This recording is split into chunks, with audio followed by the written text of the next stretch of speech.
你知道吗？当你夜深人静，心心念念某个人，脑海里不断重播和他的对话，渴望他的讯息，渴望他的认可，渴望他能转身看你一眼。你以为这份强烈的意念会像一条能量的线把它拉向你，但事实恰恰相反，你的这份能量其实正在把你想要的这段关系狠狠地推开。这听起来是不是完全违反你的直觉？但这就是宇宙能量运作的一个深刻秘密，一个关于吸引力的最核心的法则。在这支影片里，我会跟你分享一个彻底改变我对人际关系、对吸引力法则看法的真实故事。这个发现可以说是我个人灵性旅程中一个至关重要的转捩点。嗨，我是艾菲，一位疗愈师，也是一位终身的智慧追寻者。今天我想把这个彻底改变我的礼物分享给你，同时我们还会深入一个我最近一直在探索的全新的概念，叫做第三场域效应。它将会揭示我们是如何在完全不自觉的情况下，亲手将我们最真实的关系一步步推向混乱的深渊。准备好，你看待自己、看待关系、看待整个世界能量流动的方式即将被彻底颠覆。让我带你回到几年前，在哥斯达黎加的一片茂密丛林里，那里有一个非常特别的转化中心。我当时正在参加一个为期数周的深度意识工作坊，我们的导师是一位非常有力量、非常有智慧的女性，她的双眼仿佛能看透一切。有一天下午，阳光穿过巨大的芭蕉叶，在木质地板上投下斑驳的光影，空气中弥漫着雨后泥土和不知名野花的混合香气，非常湿热，你能感觉到自己的皮肤在微微出汗。我们30多个人盘腿坐在一个圆圈里，静静地等待着。导师走到圆圈的中心，他让我们做一个练习。他说，现在请你们所有人把你们的能量投射到我身上。他解释说，你们带着一种想要的意念，想要从我这里得到点什么，也许是我的认可，也许是我的智慧，也许只是一个微笑，带着这种索取的心态，用力地想我。于是我们照做了，我闭上眼睛，开始集中我全部的意念。我能感觉到整个房间的能量场都变得紧绷起来，那是一种非常用力的，几乎是肌肉般紧缩的感觉。我能感觉到我的太阳神经丛，也就是我的胃部上方，有一股能量正在努力地向外推，像探照灯一样射向中心的导师。几分钟后，导师睁开眼睛，他的表情看起来非常不舒服，甚至带着一丝厌恶。他往后退了一步，用手在胸前挥了挥，仿佛要拨开什么粘稠的蜘蛛网。他开口了，声音清晰而有力：停下来，你们感受到了吗？这股能量对我来说，这是一股强烈的、令人窒息的排斥力。它像一堵墙把我推开。我感觉到的不是连结，而是压力。我只想离你们远远的。他接着说了一句我永生难忘的话：这太令人厌恶了 ，It's so repulsive。我只想把你们全部推开。整个房间鸦雀无声，我们都惊呆了。我们以为我们在传送爱和专注，但在他那里接收到的却是压力和排斥。接着，导师让我们做这个练习的第2部分。他说，现在请把你们所有的能量都收回来，从我身上，从这个空间里，把它们全部带回到你自己的身体里。想象你的能量像潮水一样退回到你的胸口、你的腹部，去感受你自己身体的边界，感受你的皮肤，感受你与我之间，与你身边的人之间那清晰的空间和分立。这一次指令完全不同，我不再用力向外推，而是做了一个深呼吸，观想那些外放的能量像温柔的溪流一样，缓缓地流回我的心轮和太阳神经丛。我感觉到我的身体变得沉静、饱满，像一个充满水的容器。我不再需要外界的任何东西来证明我的存在，我就在这里，完整而自足。整个房间的能量场发生了奇迹般的转变，那种紧绷和粘稠感消失了，取而代之的是一种轻盈、流动，同时又非常稳定和平的感觉。几分钟后，导师的脸上绽放出一个巨大而灿烂的笑容，他张开双臂，身体前倾，眼中闪烁着光芒，兴奋地说：天哪，就是这个感觉太棒了，这太有吸引力了，我爱死你们了，我现在只想冲进你们中间，像摇滚明星一样玩人群冲浪。他夸张的动作和真诚的喜悦让我们所有人都笑了起来。那一刻，我们所有人都亲身领悟了，我们用身体而不是用头脑理解了这个真相。当你的能量带着需求、带着索取的意图向外投射时，它就变成了一种压力，会本能地引发对方的抗拒和排斥。而当你的能量是完整的、安然地待在你自己之内，不向外寻求任何东西时，你就变得极具磁性，充满了无法抗拒的吸引力。这就是为什么当你放下对前任的执念，真正开始过好自己生活的时候，他反而会突然回头联系你，因为你停止了那股令人窒息的能量投射。这也是为什么你越是想在一次面试中拼命表现，想从面试官那里得到这个工作，你的表现往往越是僵硬不自然，反而会失败，因为你的需求感写在你的能量场里。亲爱的，你有没有过类似的经验？当你越是渴望某件事或某个人，对方反而离得越远。在留言区分享你的故事吧，让我们知道我们并不孤单。听到这里，你可能会想，好，我明白了，那从现在开始，我就停止输送能量，我就把能量收回来，这样我就能得到我想要的了。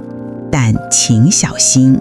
如果你抱持着为了得到我想要的，所以我才要停止输送能量，这本身就是你的小我 ego 玩的另一个更高级的、更隐蔽的操控游戏。你的动机依然是索取，你只是换了一种看似高明的方式去要。那么问题的根源到底在哪里？我们为什么会如此难以控制的把自己的能量像坏掉的水龙头一样不断地向外喷洒 spill 呢？答案就在我们的内在小孩身上。想象一下，在你的心里住着一个小小的你，也许是5岁，也许是7岁。在他的童年，他可能没有得到足够的看见、足够的认可、足够无条件的爱。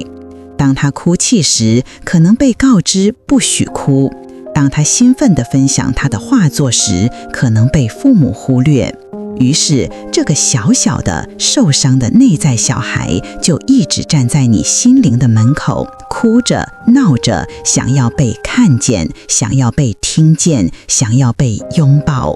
过去的我们因为不懂，也因为我们自己也很痛，所以我们是怎么做的呢？我们把心灵的大门砰的一声关上，对他说：你太吵了，你太黏人了，别来烦我。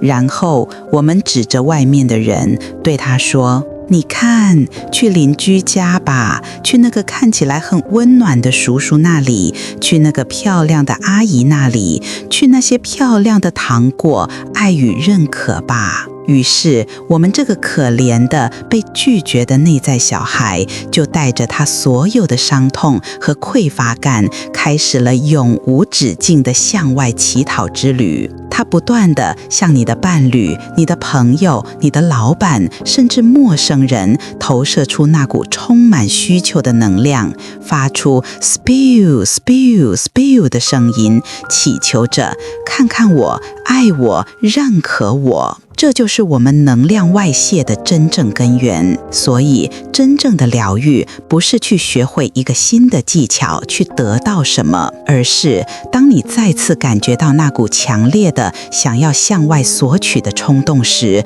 你能停下来，你转过身，轻轻地打开那扇你关闭已久的心门。你看到那个孤单、弱小、正在哭泣的内在小孩，你蹲下来，用你所能集结的最温柔的目光看着他，你张开双臂，把他紧紧地涌入怀中，你在他耳边轻声说：亲爱的，对不起，我现在才看到你，我看到你了，我听到你了，你不需要再去任何地方乞讨爱了，因为我就是爱，我会给你你所需要的一切，我永远不会再离开你。当你开始这么做，当你把能量从向外索取转为向内给予你自己的时候，奇迹就会发生。你的能量场会开始变得完整、稳定，充满光和热。你不再是一个需要靠外界插电才能亮的灯泡，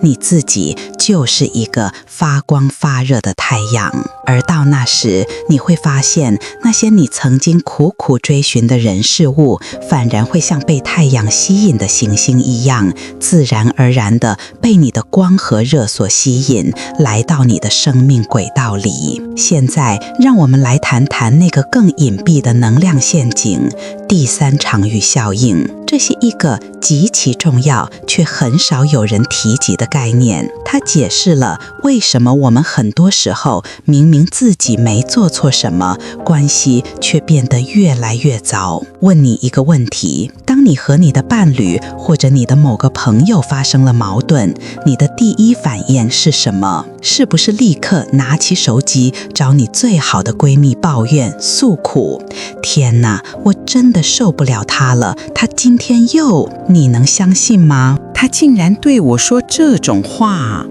我们以为这是在寻求支持，是在处理情绪，但实际上我们正在不自觉地毒害我们的关系。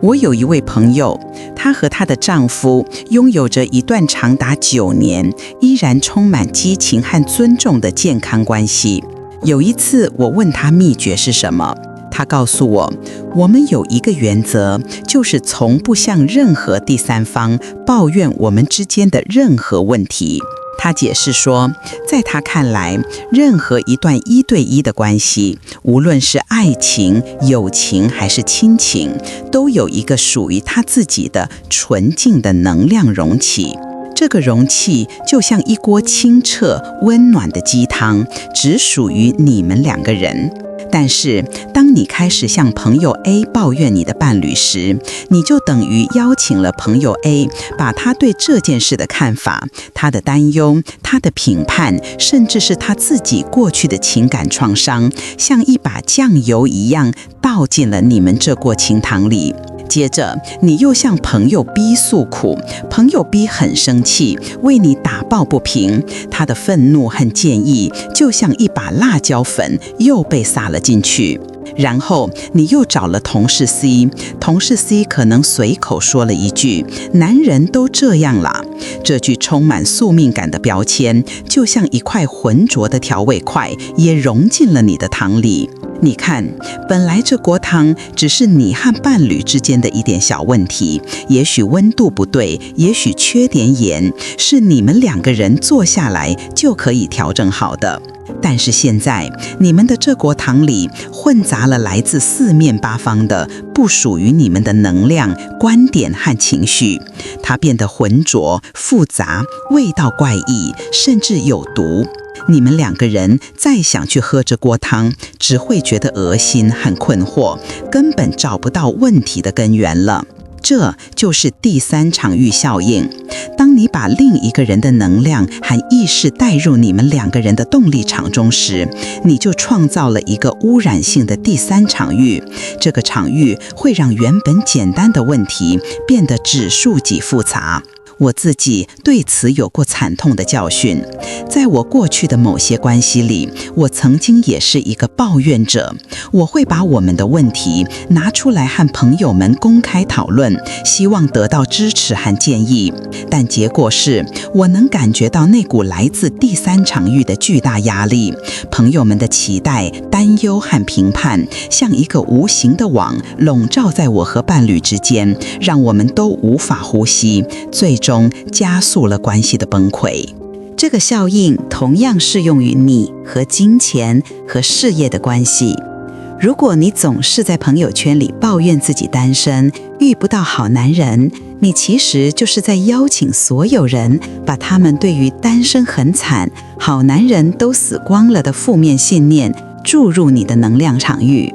你等于是和你的朋友们共同创造并滋养了一个充满问题和责备的第三场域，然后这个场域自然会吸引更多同样频率的戏码来到你的生命中，来印证你们的集体信念。所以，亲爱的，从今天起，成为你关系的守护者，保护好你们那锅纯净的清汤。有问题，请勇敢的、直接的只和当事人沟通，把属于你们两个人的留在你们两个人之间。这是对关系的最高尊重，也是让爱保持纯粹的唯一途径。说到这里，我必须要坦诚一件事，我们很多人，包括我自己，其实在某种程度上都对戏剧性上了瘾。就在前几天，我开车回家的时候，遇到了一点小小的交通意外，不是什么大事，只是和别人有一点小刮蹭。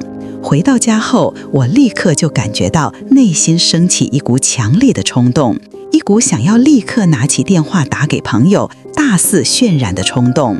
我能感觉到那个戏剧女王正在我的内心尖叫，天哪，你猜发生了什么？你绝对不敢相信那个人有多离谱。我差点就又开始了我的 spill 模式，但那一刻我觉察到了。我停下来问自己，我为什么这么想去讲这件事？我到底想从中得到什么？我意识到，我只是沉迷于扮演那个我是对的，他是错的角色。我沉迷于从朋友那里获得同情和支持。我沉迷于那种被激起的、充满肾上腺素的戏剧张力。而这种行为，除了能暂时满足我的小我，给我一种虚假的受害者快感之外，对我的人生没有任何益处。它只会持续地喂养我生命中的混乱和冲突，让我不断吸引来更多需要我去抱怨的鸟事。